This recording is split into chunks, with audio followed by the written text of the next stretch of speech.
This morning, what I'd like to start out by doing is just sort of painting a little bit of a picture. And this is a picture of a person named Abraham, formerly known as Abram, and his wife Sarah, formerly known as Sarai. And Abraham was a person that God asked to go, pick up his stuff, and kind of move to a different place. He didn't tell him where he was going to go. He just said, go, and Abraham went. At the time, I think he was somewhere in his mid-70s when God asked him to do this. Sarah was barren, so she didn't have any kids. But as the conversation between Abraham and God went on, God promised Abraham a son, and it was through that son that he would be blessed, and all his descendants, as many as the stars in the sky and the sand on the seashore. And so they're getting older. They're sort of getting past the age where women can have children. And so Sarah comes up with a scheme on how to, have a child. And Abraham is part of it and involves Sarah's maidservant, and there's a son who's born from there. And God says, no, that's not how it's going to work. It's going to be you, Sarah, and a son, and that's how I'm going to bless you going forward. At the time, having children was an important thing. I mean, it's an important thing now as well. But back then, having a child, having offspring was very important for the longevity and the survivability of a family.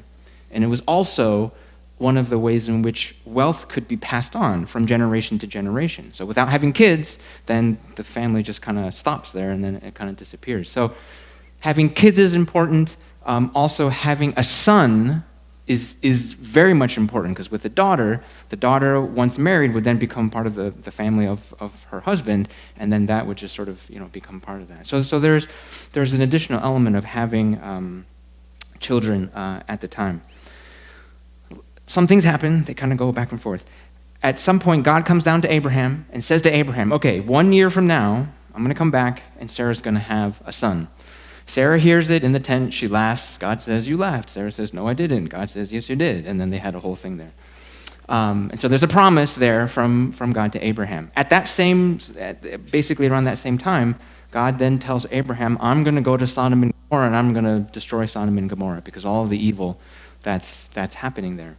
And this is where a little bit of a negotiation happens between Abraham and God. And if there are 50 righteous people in the city, will you still destroy it? And God says no. And if there are 40 righteous people in the city, will you still destroy it? And God says no. Because Abraham's nephew, Lot, was living in that city. And so God eventually goes, destroys the city, provides a way out for Lot and his daughters, and there's a whole story there which we won't touch on today. Destroys the city. And then some other things happen. And then a year later, Isaac is born. A son is born to Sarah and to Abraham. And at the time, Abraham is around 100 years old, and Sarah is around 90 years old. And so this son, Isaac, is truly the son of a miracle that has happened. Is that the end of the story?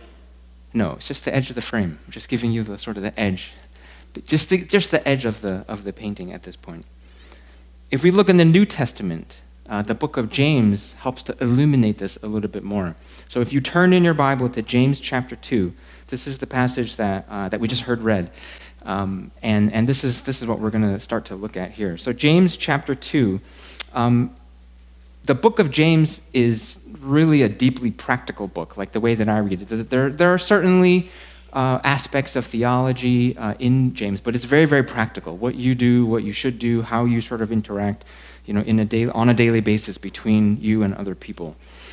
I have, on occasion, I have done some inductive Bible studies, so where you take the text and you make some observations about the text, you do some interpretation, and then most importantly, you make some application of the text. And that has been very, very has spoken to me a lot. And what I have found is, especially with the book of James, as I've done it a couple of times at different parts of my life, different parts of the text really speak to me in different ways.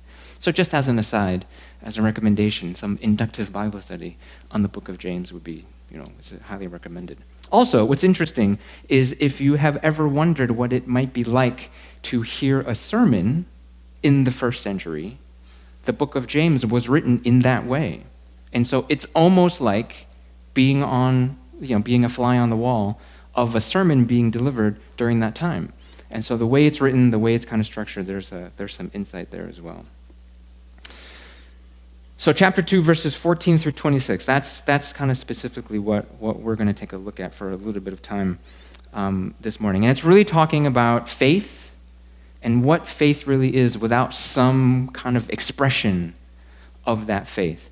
So if you look at verses 15 and 16, there's an example there given, sort of an illustration, if you will, of a person that comes in and they need clothes, they need food, and then the response, the way that I remember reading, is be warm and well fed.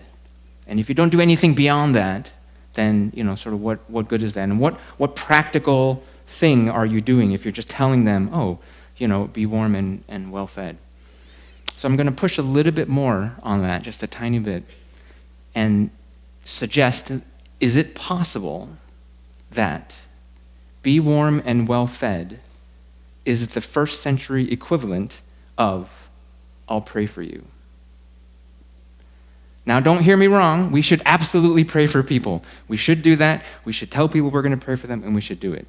But I think in some ways, we've kind of taken I'll pray for you and made it almost like a catchphrase. Something happens, you're having a conversation, I'll pray for you, and then you just kind of move on with the rest of your day. I have known people who, in talking with someone, something is brought up, and instead of saying, I'll pray for you, they actually stop and pray for that person right there on the spot. And sometimes it's after church. Somebody's talking, whatever, and then they're kind of doing this, and I'm like, what's happening here? We're supposed to just be saying hi and how's your week and everything, and all of a sudden they're praying, and it's like, something's happening. But there's some heft there.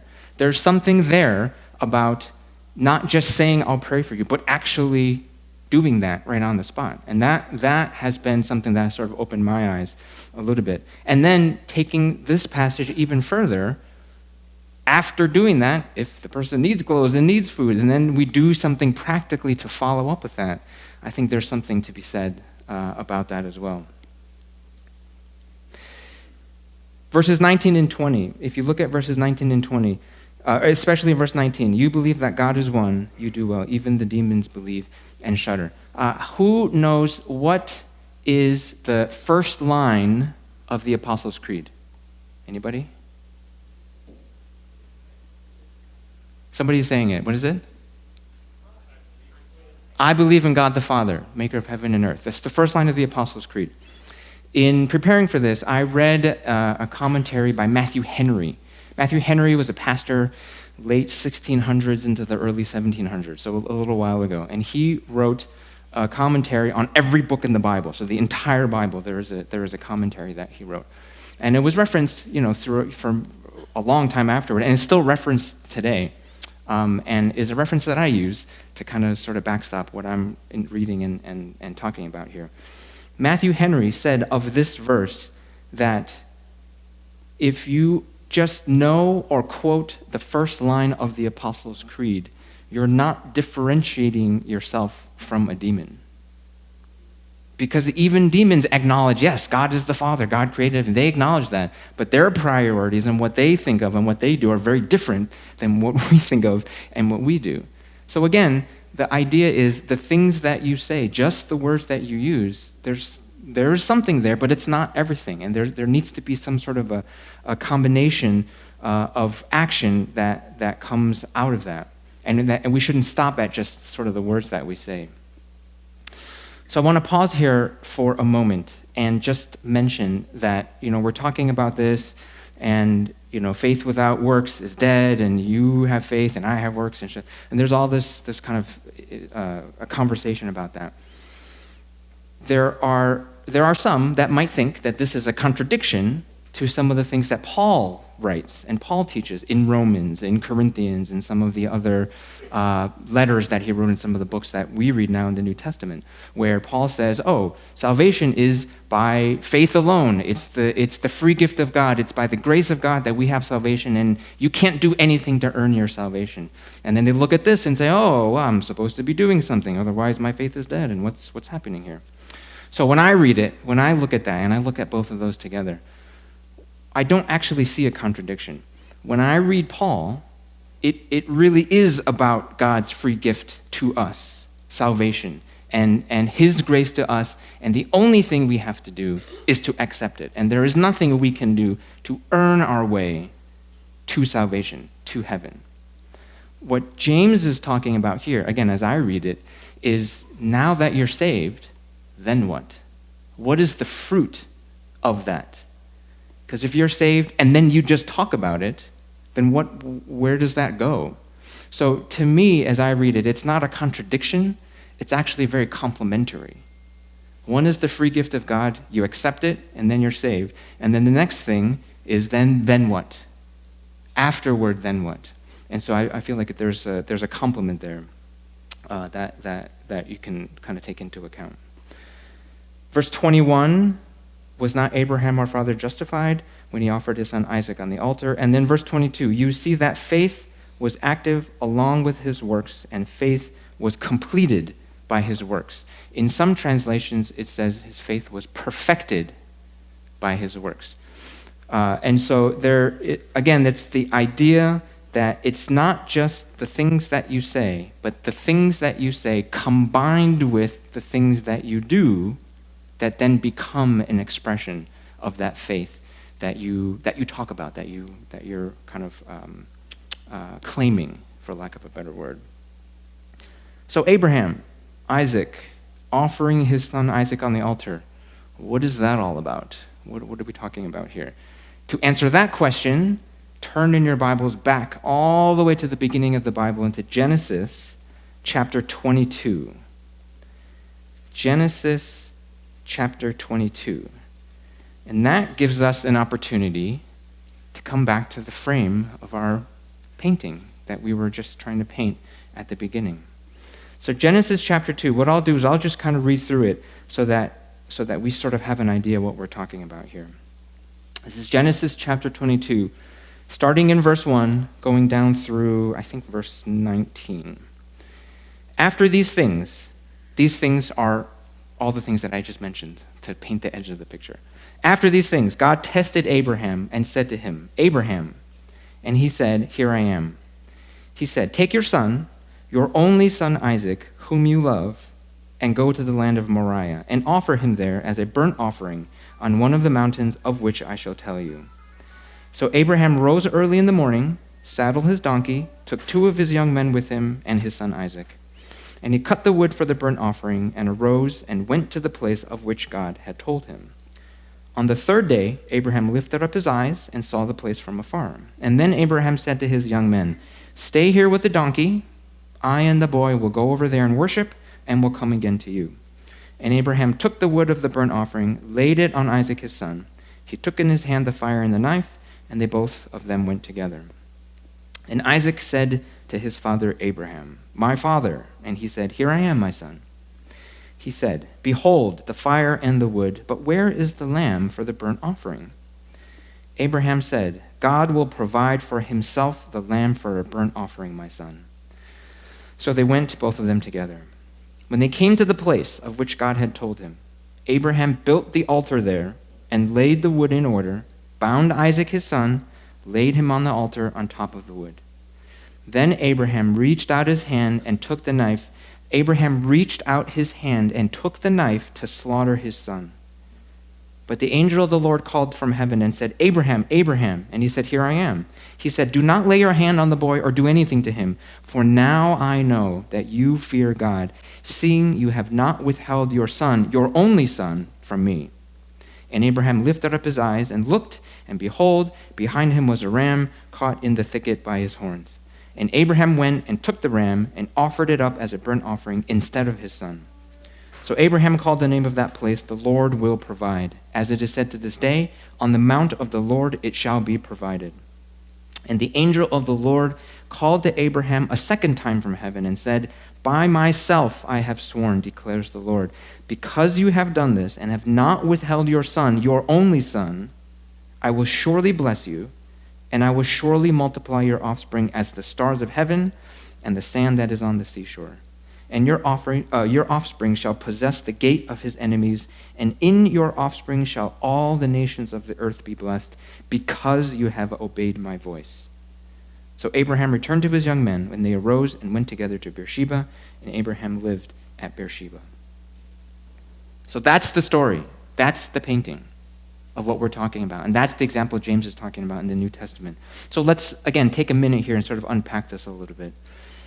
In verse 1, after these things, God tested Abraham. So he tested him. God has a purpose for everything that happens to us and everything that we go through and everything that we do. And sometimes that purpose is to see how we will react and what we will do in those situations. It's not necessarily for him to know, because he knows what's going to happen. He knows what we're going to do. Often it's to reveal to ourselves what our reaction will be and what we will do. And we see here in this situation, he's doing that for Abraham. Verse 2, take your son, your only son, Isaac, whom you love. Okay, so again, as I have read the Bible and I have tried to learn, what I have learned is that when you see repetition in the Bible, it's like, hey, pay attention to this. There's something important here.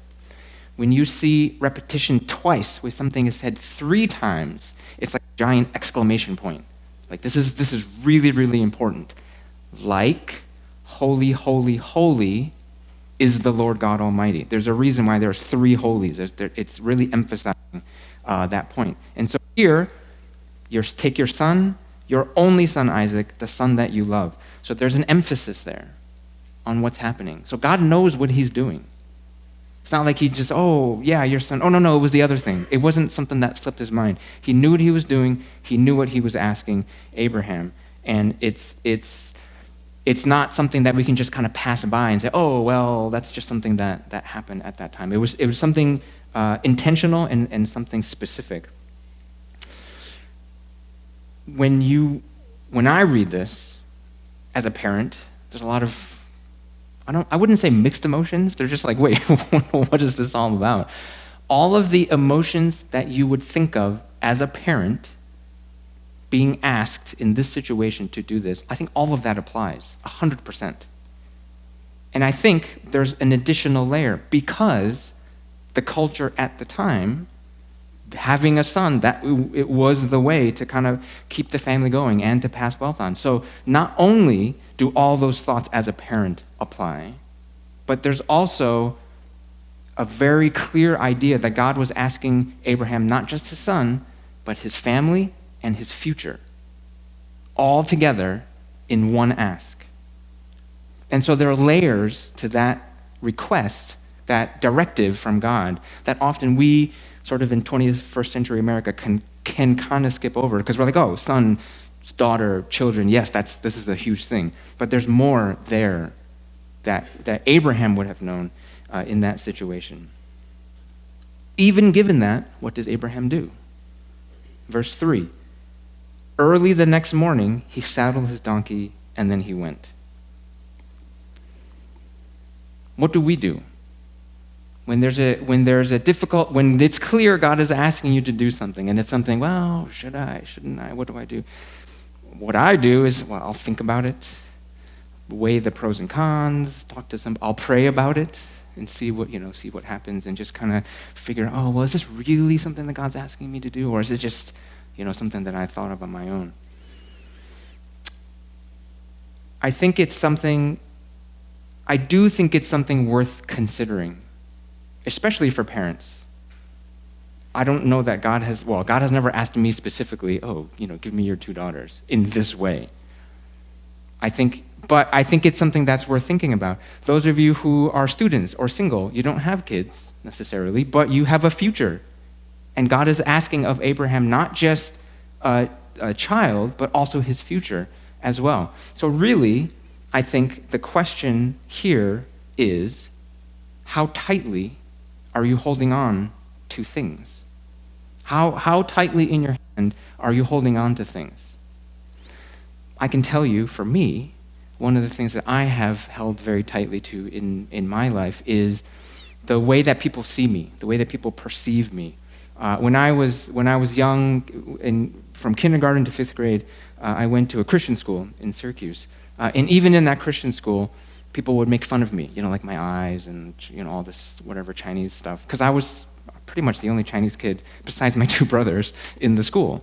And so that was a thing. So I always wanted to do what I could to fit in.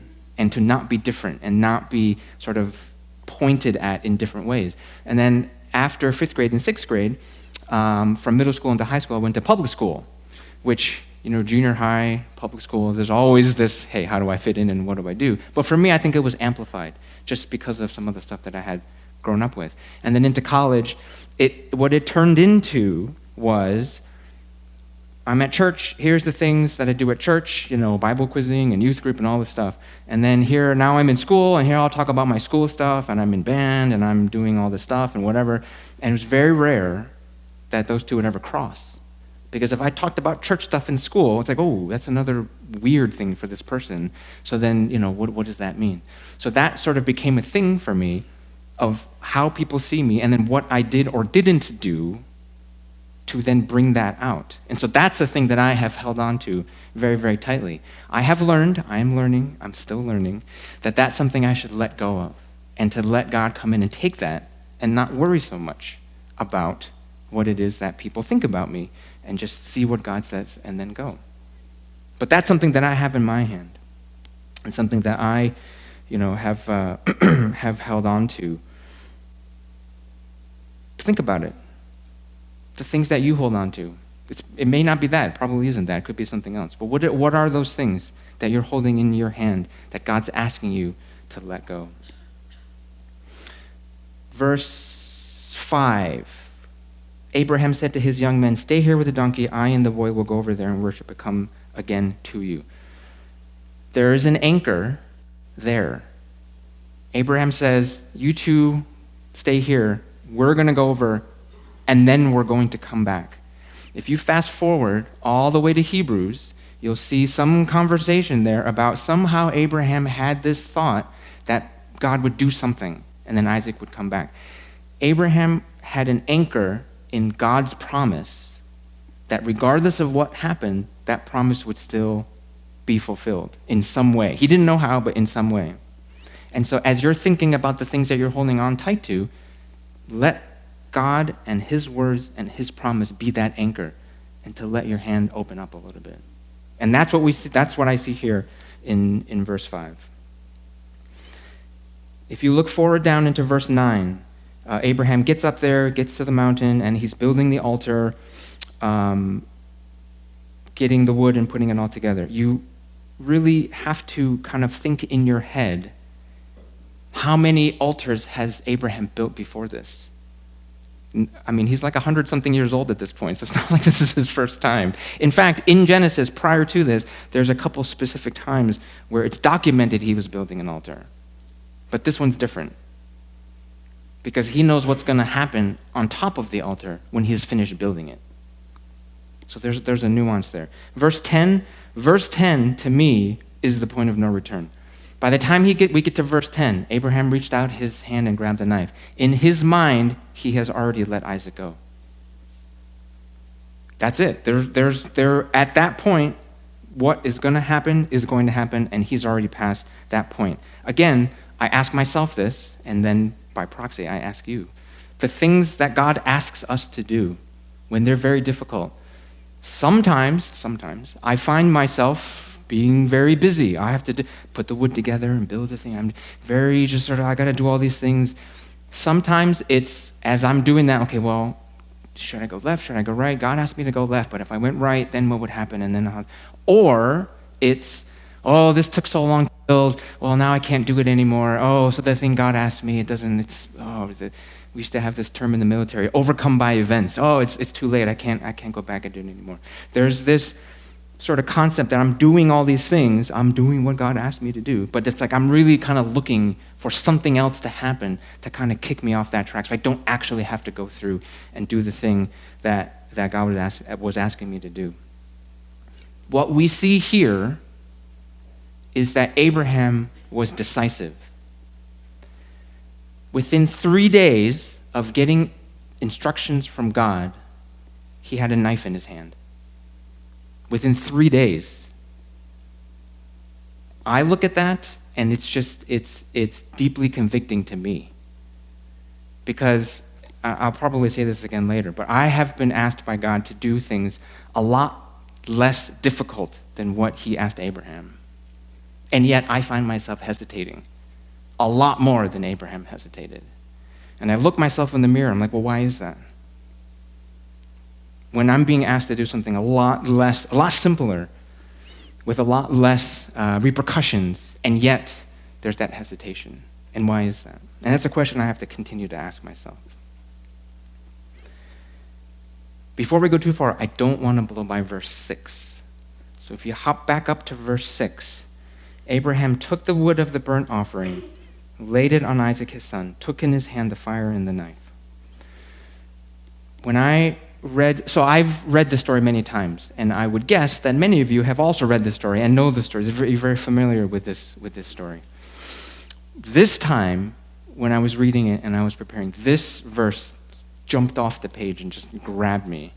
And the reason is because when I read this verse, the thought that came into my head was 2,000 years after this, Jesus had the wood for his altar on his back.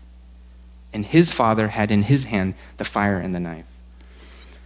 The last time I was up here was with John Sanderson and Jeff Ives, and we were talking about the gospel. It was last summer. And one of the things that I was saying during that time was that in the gospel, that point in time, what we just celebrated here, where Jesus dies on the cross, is the pivotal moment, not just in the Bible, but for our entire existence. And that everything in the Old Testament points forward to that moment in the gospel. And then everything after that moment in the New Testament, all the letters of Paul, James, Peter, all that, John, all that stuff, they point back to that moment in the gospel where Jesus dies on the cross. And what we see here is another echo from the Old Testament, pointing forward into the New Testament, highlighting, previewing a little bit of what would happen in the future.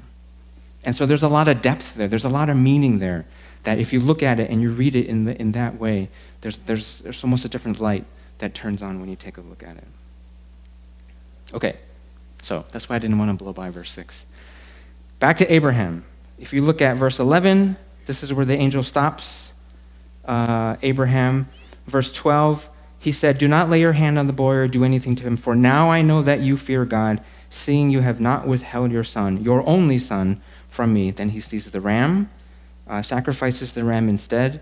Verse 14 is Mount Moriah, where the Lord will provide. Verses 16 through 18 is the promise. Again, "By myself I have sworn, declares the Lord, because you have done this and have not withheld your son, your only son, I will surely bless you. I will surely multiply your offspring, as the stars of heaven and as the sand in the seashore." You see once again the repetition. Your son, your only son. It's mentioned again. It's being highlighted. Not only do you see the repetition, you see the repetition repeated. It's twice. He says your son, your only son twice in 2 verses right after each other. So there's a very, very strong indication that this is exactly the point of what this is talking about. The other thing that's interesting is after this promise, what happens? Not very much. Isaac is born, they go find a wife for him, Sarah dies, eventually Abraham dies. He's like 175 years old. Not very much happens. Abraham is blessed, he does very well for himself, he's always had a lot, but it's important to note the promise that God gave to Abraham. Abraham didn't see the fulfillment of that promise. It was hundreds of years, generations after this, hundreds of years, thousands of years that the promise was fulfilled, and he didn't see it. Again, if you look fast forward into Hebrews, you will see other examples brought out of people that God asked them to do something and promised them something, but they didn't see it, and they did it anyway. In, again, 21st century America, we sort of have this idea of reciprocity. You ask me to do something. I might do it for you, but what are you going to do for me if I'm going to do this thing for you? And I'm probably not going to do this thing for you unless I'm reasonably sure that the thing you said you're going to do for me actually happens. Because if that doesn't happen, I'm probably not going to go out and do this thing for you. So what are we talking about here?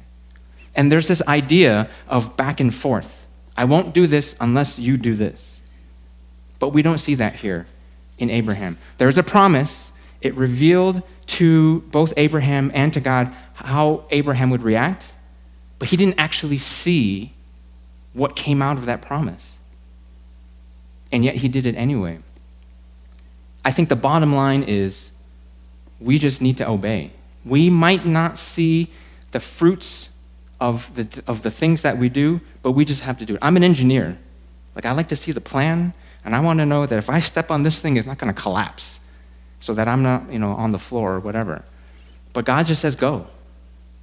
God said to Abraham, just go to the place that I'll show you. I'll let you know when you get there. And he went. My wife and I moved from Syracuse to Ithaca a couple of years ago. We knew where we were going. She had a job here. I had a job lined up. My kids, everything was all set. And I still hesitated. And it's still taking me a while to figure out, why aren't we still in Syracuse? Why are we in Ithaca? And all this kind of stuff. But he just went.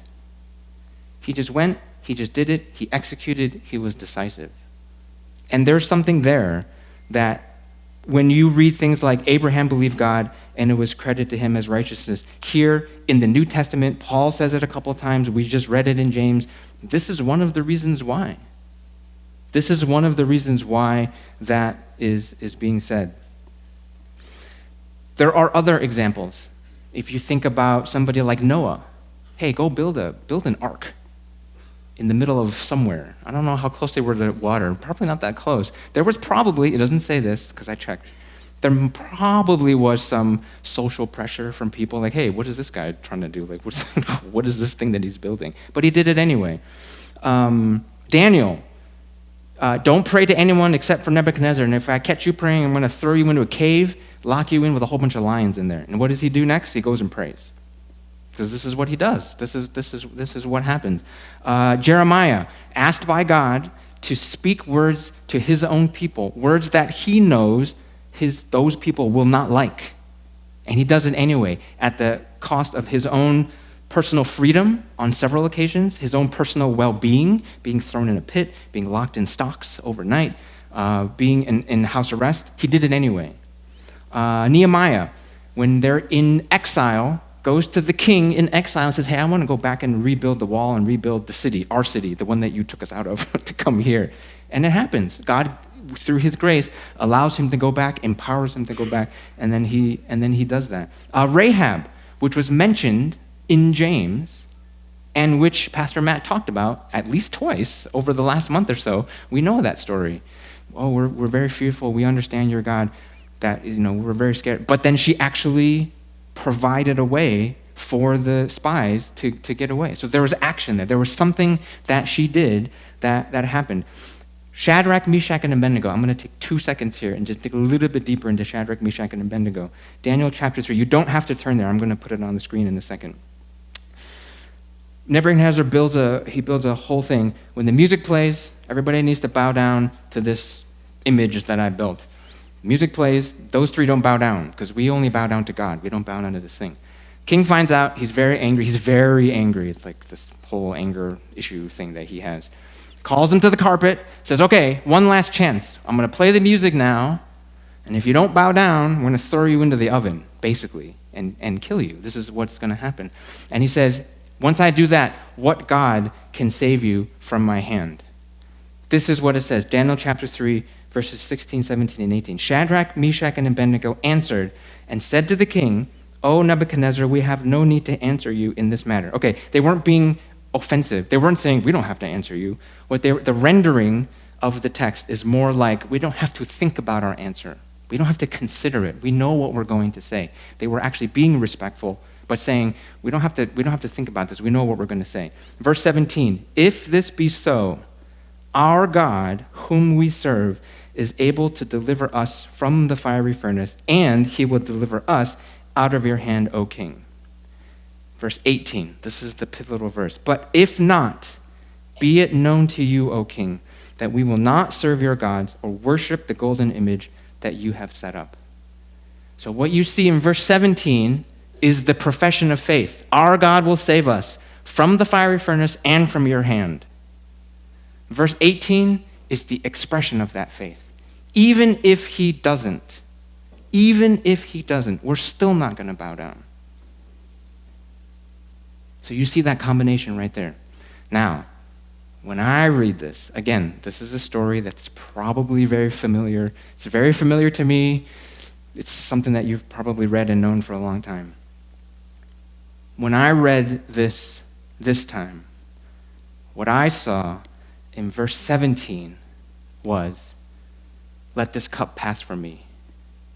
And then verse 18, not my will, but yours be done. And then you see again the pointing from the Old Testament right to that pivotal moment, which we read in the New Testament. And it's pointing to the ultimate example of exactly what we're talking about, which is Jesus getting instructions from God and then him doing it. Knowing him in the garden praying so hard that it was like his sweat turned to blood, knowing what was going to happen to him in the next 24 hours. Not my will, but yours be done. It's the same thing. Jesus did it. These three did it. These three are ready to die. These three were ready to die. Not those three, these three. Because they're ready to go to the furnace. Abraham was ready to kill his son. And they did it. And they moved forward to do it. It's the faith that we profess combined with the things that we do. That's the substantiation of the faith that we have. Sometime this year, God is going to ask you to do something. I don't know what that is. But when he does, what is your answer going to be? I have a friend who I met when I was a student. So we lived, freshman year, we lived on the same floor in Dixon, 5th floor Dixon, deep 6th side. If anybody knows what that is, anyway. It's a fun time. He's not a Christian, he's not a believer. He and I have kept in touch for many, many years. He's not he's the kind of guy that says, because he knows I went to CBS and I did all this stuff. He's the kind of guy that says, oh, put in a good word for me with the guy upstairs. That's the kind of guy he is. But he's a really great guy. You really he's just a fun guy. About a month or so ago, mid-December, he called me and he told me that his mom had passed away. His mom had a lot of medical issues and she was in hospice for a little while. So it wasn't unexpected, but it was still, his mom had passed away. I think 2 or 3 years ago, his dad had passed away. And so it was just him and his sister, and they're sort of not getting along and trying to figure out, what was going on. He told me on the phone, he said, this all happened and whatever. He said, but I kind of feel okay about it right now. What does that say about me? And I said, look, we're in the club. Like, this is the club of people our age that our parents have died. And it's not a club you want to be in, but, most likely we'll all be a part of that club at some point. And I said, you feel okay about that? That's fine. You have a lot of decisions ahead of you that you have to make.